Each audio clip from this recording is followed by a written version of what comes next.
حلكم أنت يا هي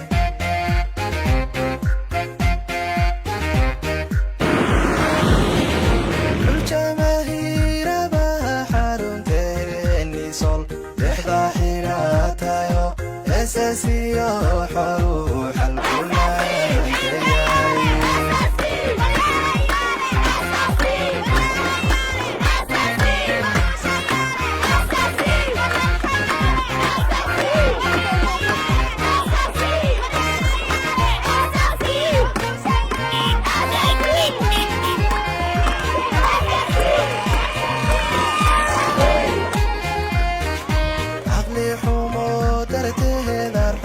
فاضل روحك حاجات هي حلقة هي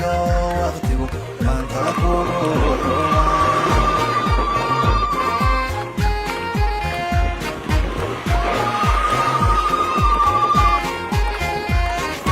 عقلي حمو درتي العروس جيفات فاضل روحك حاجات هي حلقة هي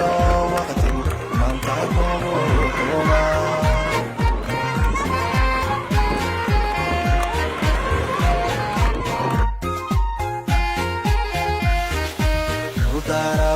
شايو كسيحين يا بدن نفتا وما حشة ويحرق داقا لما ينحقي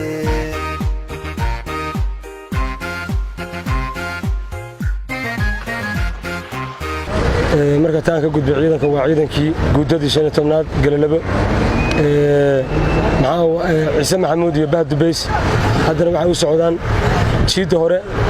oo ciidamada ay sii joogan waxa weeye ilaa ciidankiisa waxaan ka guulaysan u rajeynaa guul inay ku guulaystaan waxaan u socdaa haddeer meesha ay joogto jamaahiirtu ama ciidanka SSC waxaana u socdaan waalahood oo naga gardaran yahay oo xaqdarro lagu soo weeraray inay u yeelayaan insha Allah waa guulaysan waan ka saarnaa meesha naf iyo maal iyo moodna annaguna waa idin garab taaganahay sida reer SSC waxaan la hadlayaa ninka la yiraahdo Muuse Biixi Muuse Shaanig ciyaalka Shaaniga ah soo kaxaysay meesha keentay waxaan leeyahay Muuse ciyaalkaaga ka kaxaysay haddii aadan ka kaxaysanayno beesha dhexe waxaan leeyahay ka kaxaysto wiilashiina meesha idinka jooga oo yaryarka dadkaani waa dad 15 sano la haystay xoog lagu haystay maanta ay ka gilgisheen la soo laayo la xasuuqay xasuuqoodana daawan mayno